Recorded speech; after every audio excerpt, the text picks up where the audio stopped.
said jump, I said how high exactly you want me to jump to.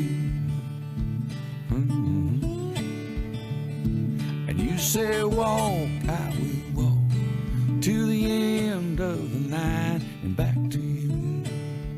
Cette semaine, c'est Stéphane du restaurant Chez Mamie à Verdun qui nous propose de cuisiner ensemble. On va donc attaquer la troisième recette de la semaine avec donc une pâte qu'on vient juste de préparer. C'est une pâte à quoi? Une pâte à Stéphane? nouilles, D'accord. un peu à la Lorraine, à la Meusienne si on veut. Hein. Donc c'est 300 g de farine, 8 œufs, Ok. 7 jaunes et un œuf entier, un petit peu d'huile. Et on va faire avec. Qu'est-ce Et qu'on va on faire avec cette pâte-là? On va déjà préparer les nouilles et on va faire une garniture avec du lard paysan des Vosges D'accord, qu'on va tailler et qu'on va faire frire au saindoux. ça marche. On y va Écoute, je te laisse étaler la pâte. Et donc, quel est l'intitulé de ta recette? Voilà, c'est Totelot à la Lorraine. D'accord. Il n'y a pas d'autre. C'est pas un nom inventé, c'est un nom qui existe. Donc, les totelots, c'est de la c'est- pâte à pâte, pour le coup, avec du lard, de la crème, Et c'est une ça? forme de losange pour la pâte par elle-même. D'accord. Donc, c'est une recette typiquement lorraine. Ouais, ancestrale même. Et tu l'as découvert comment, cette Dans un vieux recette-là? livre de recettes lorraine. En garniture avec les gibiers, c'est vraiment une garniture tout à fait adéquate. Et en entrée, ça fonctionne très bien. Oui, puis après, c'est vrai que l'association pâte, lard et crème, Oui. c'est plutôt gourmand et c'est bon, quoi. Ouais. L'appellation complète, c'est salade de Totelot. Alors que moi, je ne note pas salade parce que les gens se perdent un peu. Ça ne correspond pas tout à fait à une salade. Alors attends, quand tu dis salade, c'est-à-dire il y a une vinaigrette? Comme c'est déglacé au vinaigre et que c'est servi tiède, tiède, d'accord. chaud, on peut considérer que c'est une... À À la l'origine, base, c'était la vraie une recette, salade. on appelle ça, c'était de la salade, d'accord. Mais bon, moi, je suis pas trop partisan d'appeler ça salade parce qu'on s'en éloigne quand même fortement. Oui, Après, puis, les gens risquent de plus comprendre le nom par rapport à ce qu'ils ont dans l'assiette. D'accord. Donc, je mets simplement Totelot. Donc et justement, quand ils lisent Totelot, ça leur parle ou pas Non, vraiment? non. Non, ça leur parle pas. Après, il y a des gens qui ont le don de prendre sans savoir, donc qui osent et qui se disent on verra bien. Mais il y a toujours au minimum une interrogation. D'accord. Même si elle n'est pas formulée, il y a obligatoirement une interrogation. C'est fou ces recettes comme ça qui ont disparu totalement. Donc là, on voit de quand même, notre on voit quand quotidien. même qu'il y a de l'œuf. Hein. Quand on voit la couleur. Oui, oui. Et tu l'étales donc très finement. Enfin là, t'es arrivé au maximum. Ouais, ou... on peut l'étaler très finement. Hein. Si on a un laminoir, on peut le faire au laminoir. Tu peux. C'est même mieux. C'est mieux. D'accord.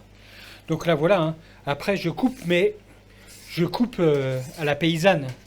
C'est-à-dire que je ne prends pas de double décimètre Oui, pour mesurer ma oui. pâte. Ou... C'est au Hein. feeling. C'est voilà. Et donc après, tu coupes en biseau. Voilà, on fait des losanges. D'accord. Après, on va les cuire dans l'eau très peu de temps. Parce que là, on est vraiment sur du direct. Hein. On fait la pâte, on la met dans l'eau, ça va pas sécher. Oui, et tu n'as pas besoin de la faire reposer, ta pâte. Enfin, Non. tu la travailles tout de suite, c'est même Ouais. mieux. Ouais. On a coupé un peu comme des beignets, un peu Oui, c'est vrai qu'on que ça a tendance ressemble- à faire dans nos campagnes. Et là, puis tu vas les mettre tout de suite en cuisson. Voilà, on les met en cuisson. D'accord. Ah oui, c'est vraiment une recette directe, hein, pour le coup. Tu les laisses combien de temps? Faut que ça On va laisser remonte, 2-3 minutes. D'accord. Généralement, quand ça commence à s'agiter, à remonter, là, on voit que ça remonte déjà. On va les laisser par sécurité un peu plus longtemps, Super. mais c'est quasi instantané. Hein. Oui, donc c'est vraiment une recette que tu peux même faire le soir à la maison. Tu rentres, Oui. tu fais ta pâte et tu peux la faire. Là, on constate, on a démarré en 5 minutes, on est prêt. On n'a pas besoin d'un temps. Non, c'est vraiment de la très, recette très rapide. mini. Pendant ce temps, tu veux que je... Ouais, tu peux couper le lard. D'accord. Donc là, je le coupe comment? Alors, Tiens, tu me fais une démo et puis après, je fais la suite. Vas-y. genre de lard quand même qui est du super lard. Hein. Donc là, on prend un bon lard parce que Oui. c'est aussi- ce qui va voilà. finalement assaisonner tes pâtes, quoi. C'est aussi une manière de valoriser ce genre de produit. Là, on fait ça pour le lard. C'est une correspondance entre le lard et la pâte. C'est voilà. Et donc là, je coupe. Ok. Bah, donc je fais des petits lardons. Des petits lardons classiques. Donc là, j'arrête la cuisson en mettant dans l'eau froide. Oui, mais tu veux vraiment la stopper. Après, tu vas les faire revenir avec les lardons ou Oui. comment tu... Oui, on D'accord. va faire suer les lardons au saindoux avec des échalotes et une gousse d'ail écrasée. D'accord. Et ensuite, on mettra les pâtes... On mettra les pâtes dedans comme une carbonara. D'accord. Et on finira avec du vinaigre.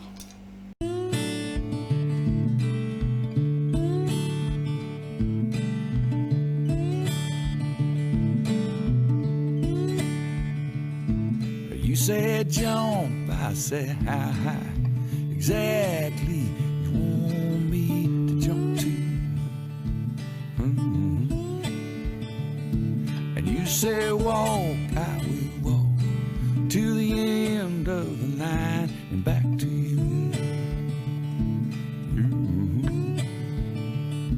My name's Steve and I'm your walking man. Yes, I am. You say, boy, do you really love me? Well, I ain't got much words to say. Hey, hey. Let me write my answer down in the sand by the waves. Hey, hey. My name is Steve and I'm your riding. Tu vois que c'est à la grosse cuillère que ça se mange. C'est un bijou, c'est excellent. Alors, forcément, pâte, crème, lard, donc ça fonctionne. Et avec la petite touche de vinaigre, c'est ce qui fait la différence. Franchement, c'est top, c'est excellent. Je vous invite vraiment à tester cette recette parce qu'elle est bonne, elle est conviviale. Là, à mon avis, on arrive à conquérir toute la famille, même les enfants, on adore. Tout le monde. En entrée, en garniture, en plat, comme on veut. Encore une belle recette, Stéphane. Quatrième recette, qu'est-ce que tu nous prévois? On va faire un petit jarton, mais à ma façon très très locale, un peu particulière. D'accord.